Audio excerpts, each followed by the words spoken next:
আসসালামু আলাইকুম guys, welcome back to my new blog.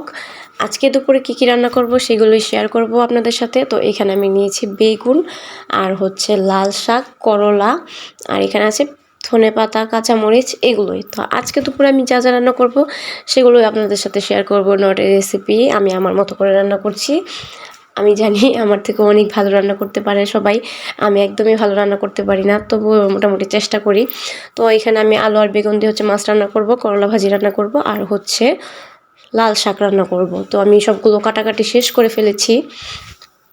তারপর এখানে আমি কড়াই বসিয়ে দিব, কড়াইটা বসিয়ে চুলাটা অন করে দিব।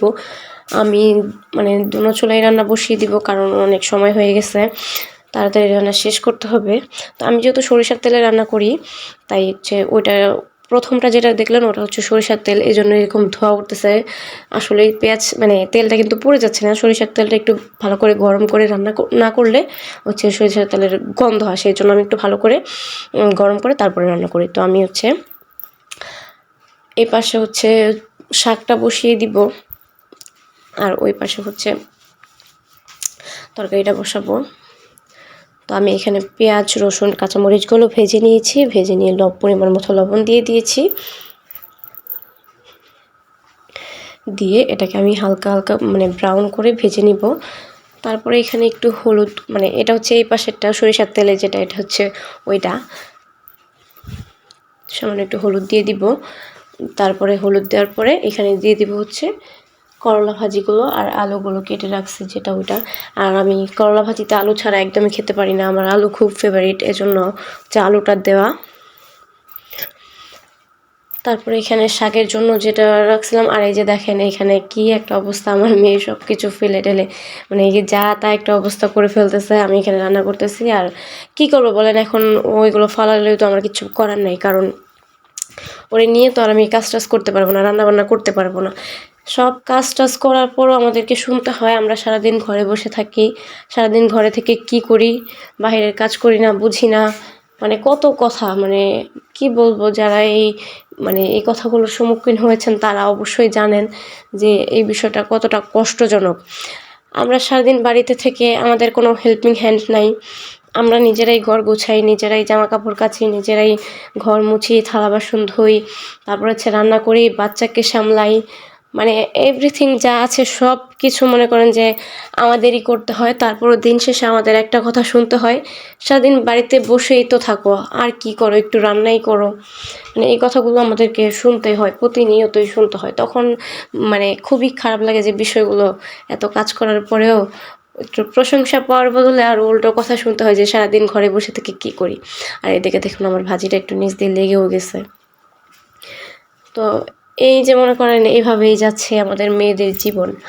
আমরা অনেকেই বলি মেয়েদের নিজেদের কোনো বাড়ি নেই, আসলে মেয়েদের ছাড়া কোনো বাড়িই সম্পূর্ণ হয় না কখনো। তারপর ওই সমাজ মেয়েদেরকে অনেক অবহেলা করে, অনেক অবহেলিত হয় মেয়েরা অন্যের বাড়িতে, শ্বশুর বাড়িতে। সবার ক্ষেত্রে এক না, অনেকের কপাল ভালো, আল্লাহ তাদেরকে ভালো রাখছে, ভালো আছে, আবার অনেকে অনেক খারাপও আছে। তো যাই হোক, এটা হচ্ছে দুঃখের পরেই সুখ আসবে ইনশাল্লাহ। আর আমি এটা খুব বিশ্বাস করি, আল্লাহর ওপর আমার খুব বিশ্বাস আছে। আমি সব কিছুতেই বলি আল্লাহ ভরসা, কারণ আমি বিশ্বাস করি যে আল্লাহ যা করে ভালোর জন্যই করে, আর সামনে যা হবে সব ভালোর জন্যই হবে। তো এগুলো নিয়ে আমার কোনো অভিযোগ নেই। কপালকে আমি কখনো গালি দিই না, কারণ হয়তো আল্লাহ আমার কপালে এরকম ভালো এর থেকে ভালো কিছু রাখছে। তো এগুলোই মাঝে মাঝে চিন্তা করে খুশি হয়ে যাই। তারপরে এখানে আমার করলা ভাজি করা শেষ, তারপরে হচ্ছে মাছ ভাজার জন্য তেল দিয়ে দিলাম, আর এখানে শাকটাও প্রায় হয়ে গেছে। আমি রুই মাছ রান্না করতেছিলাম আজকে, বেগুন আলু দিয়ে রুই মাছ রান্না করতেছিলাম। আর আমি এই আয়াতটার একদম বলতে গেলে আমি আয়াতটার প্রেমে পড়ে গেছি, হাসবুনাল্লাহ ওয়া নি'মাল ওয়াকিল। এই আয়াতটা আমার যে কী ভালো লাগে আমি আসলে আপনাদেরকে বলে বোঝাতে পারবো না। আমি যখন কোনো বিষয় নিয়ে খুব বেশি চিন্তিত থাকি বা খুব বেশি কষ্ট থাকি, তখন হঠাৎ করে আমার এই আয়াতটা মনে পড়ে যায়, তখনই আমার মনটা অনেক অনেক অনেক ভালো হয়ে যায়। একদম বিশ্বাস করার মতন না। একটা জিনিস আছে না, আপনি একটা জিনিস মন থেকে ভালোবাসেন, এই জিনিসটা আপনার অনেক পছন্দ, তখন ওই জিনিসটা ফিল করলে যেরকম ভালো লাগে ঠিক ওই রকম, মানে এত ভালো লাগে আমার এই আয়াতটা। তারপরে আমি মাছগুলো ভাজার পরে এখানে বেগুনগুলো ভেজে নিচ্ছি। আর আমার বাড়িতে কেউ বেগুন ভেজে না রান্না করলে খায় না, ওই আর কি বেগুন আলু এগুলো ভেজে রান্না করতে হয়। শুধু বেগুন আলু না, সব সবজি ভেজে রান্না করতে হয়, না হলে কেউ খেতে চায় না। তো এই জন্য আমার রান্নাবান্না একটু বেশি দেরি হয়ে যায় এগুলো ভাজতে ভাজতে। তো যাই হোক, ভিডিওটা অনেক লং হয়ে গেছে যেহেতু ব্লগ, তারপরেও আমি ছোট করার চেষ্টা করি, বেশি বড় ভিডিও দিতে চাই না এখন। আর আপনাদেরকে বলি, যারা আমার ইউটিউব চ্যানেল থেকে দেখছেন ভিডিওটা, অবশ্যই আমার চ্যানেল একটা সাবস্ক্রাইব করে দিবেন। যারা ফেসবুক থেকে দেখছেন, পেজ থেকে দেখছেন, তারা অবশ্যই আমার পেজটা ফলো করে দিবেন। আর ভিডিওটি ভালো লাগলে অবশ্যই একটা লাইক দিবেন। আর আমি যে কথাগুলো বললাম যে আমাদের শুনতে হয়, দিন শেষে আমরা বাড়িতে বসে থেকে কী করি, ফোন টিপি, একটু রান্নাই করি আর কি করি, এই কথাগুলো কারা কারা শুনছেন অবশ্যই কমেন্ট বক্সে বলে যাবেন কাদের সাথে এরকম এরকম হয়েছে। আর আপনাদের সাপোর্ট আমার খুব প্রয়োজন। অবশ্যই আমার পেজটা ফলো করবেন, চ্যানেলটা সাবস্ক্রাইব করবেন, আমার পাশে থাকবেন। তারপর এখানে বেগুনগুলো ভাজা শেষ, তারপর হচ্ছে আমি আলুগুলো ভেজে নিব। প্রথমেই তো বললাম, আর এই যে দেখুন আমার মেয়েকে এখানে বসে রাখছি, ওরা মানে এইভাবে বসে থাকতে দেখলে মাঝে মাঝে আমার খুব মায়া লাগে। আসলে কি করবো বলেন, সংসারের কাজ তো করতে হবে। যারা এইরকমভাবে সন্তানকে বসিয়ে রেখে কাজ করেন তারা বুঝবেন কষ্টটা আসলে কত। দেখেন আমার মেয়ে এখানে নাচতেছে, ছোটো মানুষ বুঝে না, বসে বসে নাচতেছে। তো এভাবে বসিয়ে রেখে যখন কাজ করি তখন ও যখন আমার দিকে তাকায় তখন যে কী পরিমাণ কষ্ট লাগে, যে আমি আসলে তার কোলে নিতে পারতেছি না বা তার একটু আদর করতে পারতেছি না, আমি আমার কাজে ব্যস্ত আছি। এই বিষয়গুলো খুবই খারাপ লাগে। আমি এখন মানে কথা বলতেছি, এখনই মনে হচ্ছে যে আমার চোখে পানি চলে আসবে, এরকম একটা অবস্থা।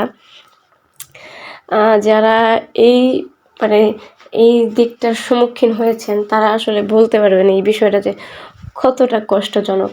তো যাই হোক, সবাই আমার মেয়ের জন্য দোয়া করবেন। আর অবশ্যই অবশ্যই মেয়েকে দেখার পর মাশাআল্লাহ মাশাআল্লাহ বলবেন। আমার মেয়েটা হচ্ছে অনেক বেশি অসুস্থ থাকে, সবাই ওর জন্য একটু দোয়া করেন। তারপরে এই যে এখানে আমি মানে কথা বলতে বলতে কী দিছে এগুলো বলতেই ভুলে গেছে। তো যাই হোক, এটা তো কোনো রেসিপি না, আমি রান্নাটা শেয়ার করলাম আর কি আপনাদের সাথে। তারপরে এখানে আমি পাশে ভাতও বসিয়ে দিয়েছি। এখন হচ্ছে বেগুন আর আলুগুলো কষাতে দিয়েছি, মশলা টশলা সব দিয়ে, হলুদ মরিচ আর কি, লবণ টবণ এগুলোই দিয়ে এটাকে কষাবো। এখন মানে কষানো শেষ, এখন হচ্ছে পানি দিয়ে দিব, ঝোল যেটা ওটা দিয়ে দিব আর কি। তো কী আর করবো বলেন, কিছু করার নেই, সংসার সামলাতে হলে একটু তো কষ্ট করতেই হবে। তারপরে এখানে পরিমাণ মতো ঝোল দিয়ে তারপর ঢাকনা দিয়ে ঢেকে দেবে। এখানে আমার ভাতও প্রায় হয়ে গেছে।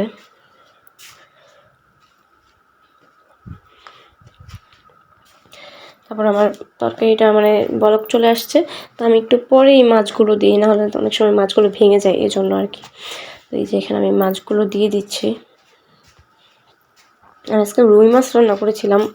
রুই মাছটা আমি একদম পছন্দ করি না, আমার খুবই বিরক্ত লাগে রুই মাছ। অনেক কথাই বললাম, অনেক কিছুই শেয়ার করলাম আপনাদের সাথে। আমার কোনো কথায় যদি খারাপ লেগে থাকে প্লিজ ক্ষমার দৃষ্টিতে দেখবেন। তারপর লাস্টে আমি একটু ধনেপাতা দিয়ে দিলাম। ধনেপাতা দিলে কিন্তু তরকারির ফ্লেভারটা অন্যরকম আসে, খেতে খুব জোস লাগে। তারপরে দুই একটা কাঁচামরিচ দিলে তো আর কোনো কথাই নেই, অস্থির।